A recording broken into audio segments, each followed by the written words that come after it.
Hello friends, मेरा नाम है Namit Agarwal and welcome to my channel Desi अंग्रेज।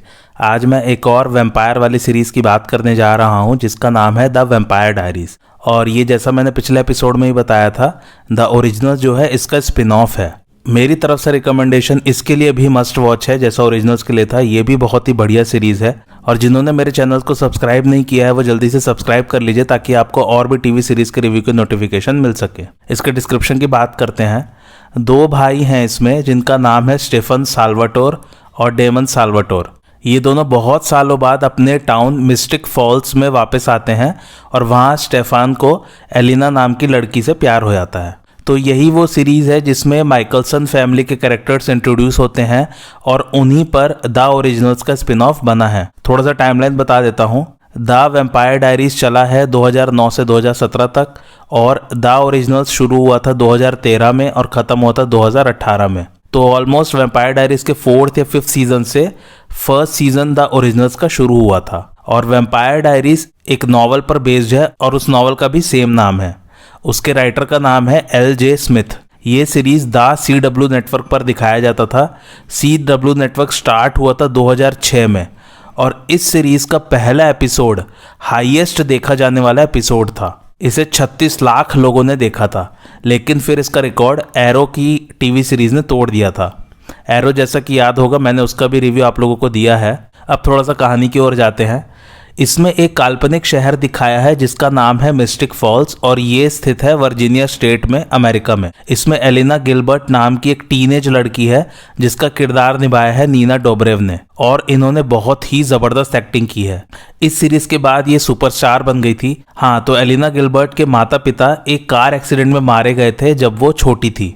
इसमें एलिना को 162 साल के एक वैम्पायर से प्यार हो जाता है। वैम्पायर्स का पूरा कंसेप्ट जानने के लिए आप लोग द ओरिजिनल्स के रिव्यू वाला एपिसोड देखिए प्लीज। जिस वैम्पायर से एलिना को प्यार होता है उसका नाम है इसमें स्टेफान साल्वाटोर और उनका किरदार निभाया है पॉल वेस्ली ने। इनका रिलेशनशिप कॉम्प्लिकेटेड हो जाता है जब स्टेफन का भाई डेमन भी वापस आ जाता है मिस्टिक फॉल्स में। डेमन साल्वाटोर का किरदार निभाया है इयन सोमरहाल्डर ने। बहुत पहले डेमन को कैथरीन पियर्स नाम की एक लड़की से प्यार हुआ था और वो भी वैम्पायर थी और वो किसी तरह मर गई थी। उनका किरदार भी नीना डोब्रेव ने ही निभाया है। तो काइंड ऑफ समझ लिए नीना का डबल रोल है। एक्चुअली नीना डोब्रेव इसमें 3-4 कैरेक्टर्स के रोल निभाएगी। तो डेमन एक प्लान लेके आता है स्टेफान के पास जिससे कैथरीन को वापस जिंदा किया जा सके। और हाँ, यही तीनों इसके लीड और मेन कैरेक्टर्स हैं, Damon, Stefan and Elena. Damon actually Stefan से नफरत करता है क्योंकि बहुत साल पहले स्टेफान ने डेमन को वैम्पायर में कन्वर्ट किया था और डेमन वैम्पायर नहीं बनना चाहता था। लेकिन जैसे जैसे कहानी आगे बढ़ती जाएगी दोनों भाइयों में सुलह हो जाती है और डेमन को भी एलिना से प्यार हो जाता है और एलिना को भी डेमन से प्यार हो जाता है और बस फिर एक लव ट्रायंगल बन जाता है इन तीनों के बीच। अच्छा, ये जो मिस्टिक फॉल्स का टाउन है ये भी कोई साधारण सा टाउन नहीं है। इसका भी एक सुपरनैचुरल इतिहास रह चुका है। वो सब जैसे जैसे सीरीज बढ़ती जाएगी आगे सब खुलासे होते चले जाएंगे। तो इसमें स्टेफान और डेमन बहुत सारे विलेंस और बहुत सारे खतरों का सामना करते हैं एलिना को बचाने के लिए। एक्चुअली में एलिना कैथरीन की तरह दिखती है तो कैथरीन के बहुत सारे दुश्मन हुआ करते थे लेकिन सबको लगा था कि वो मर गई थी। तो उसके दुश्मन एलिना को देख के समझ रहे हैं कि वो कैथरीन है और किसी तरह वो वापस शायद जिंदा हो गई है या वो कभी मरी ही नहीं थी। इसी चक्कर में सब उसको मारना चाह रहे हैं और स्टेफान और डेमन एलिना को बचाते रहते हैं। पर आप ये मत समझिएगा कि पूरी सीरीज ऐसे ही चलती रहेगी। बहुत कुछ होता है इस सीरीज में। ये तो सिर्फ 1-2 सीजन की कहानी है, उसके बाद कहानी और भी इंटरेस्टिंग होती चली जाती है। और हाँ, सबसे बढ़िया बात इसमें फ्लैशबैक्स भी साथ साथ चलते रहते हैं।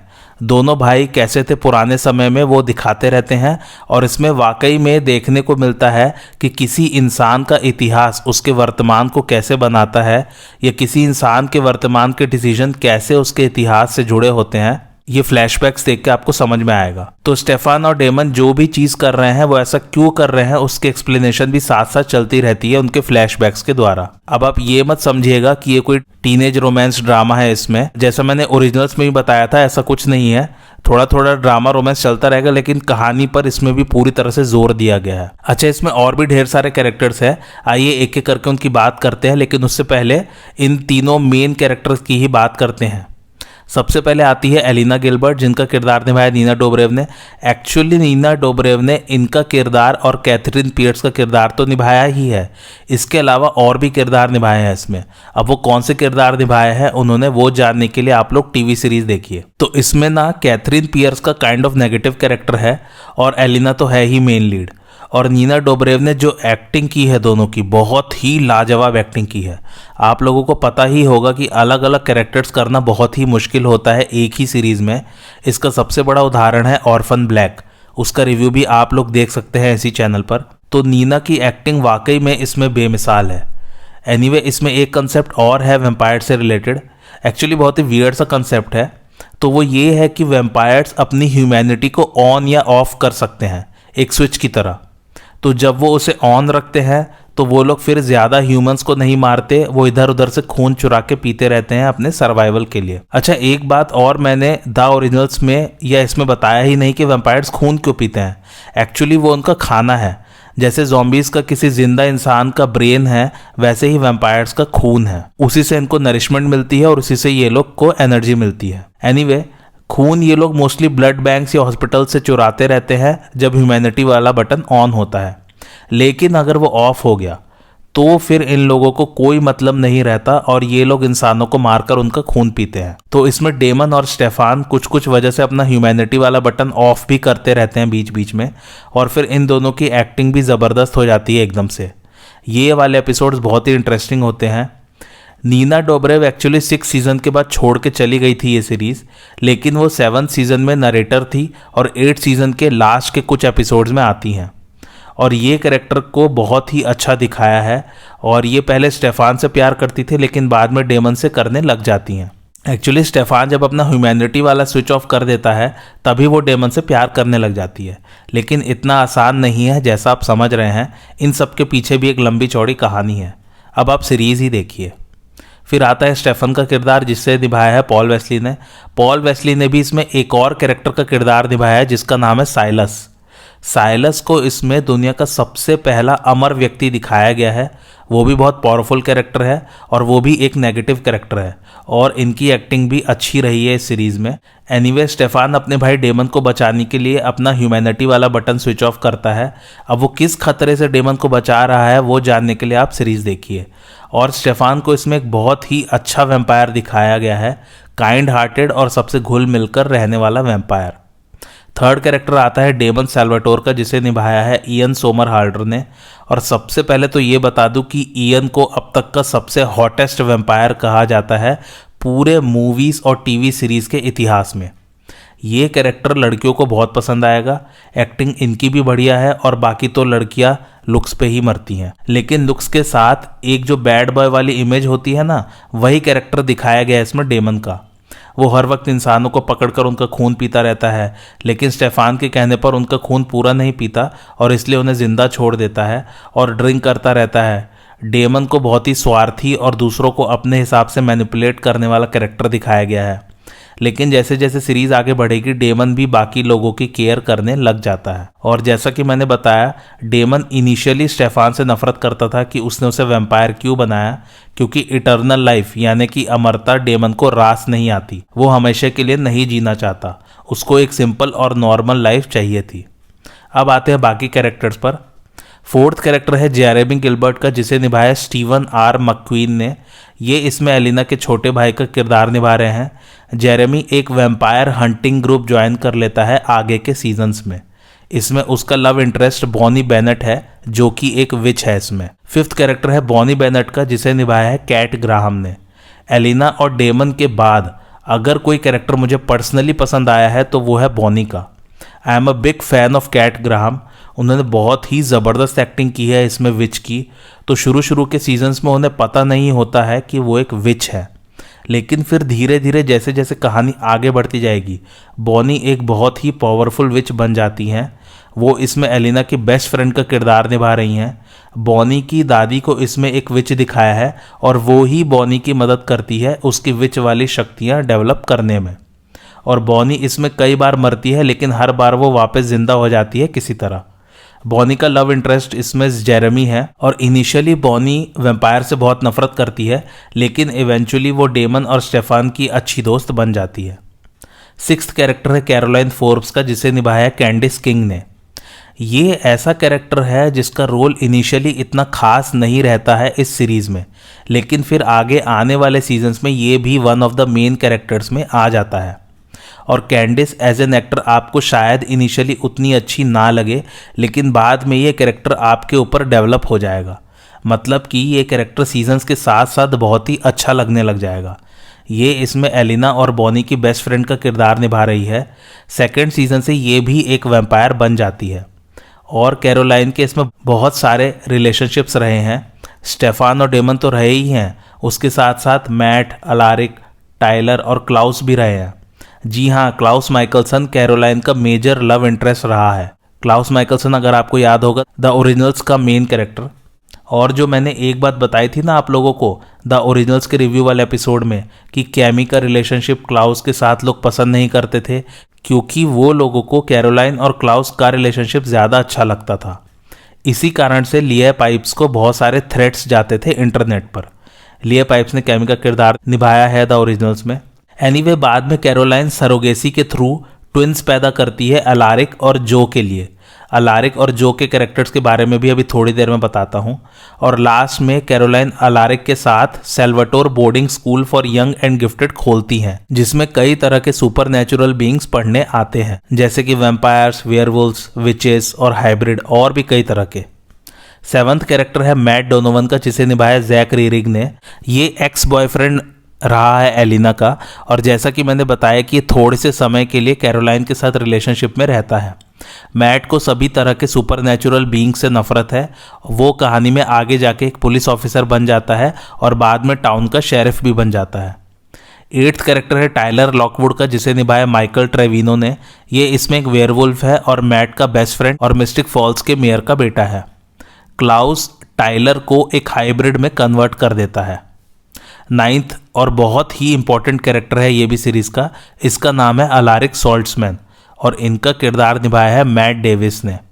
ये भी बहुत ही लाइकेबल कैरेक्टर है सीरीज में। वो इसलिए क्योंकि ये बहुत ही अलग कैरेक्टर है इसमें, और साथ में बहुत ही पावरफुल भी, क्योंकि ये इसमें एक वैम्पायर हंटर है लेकिन एक साधारण सा हिस्ट्री टीचर भी है।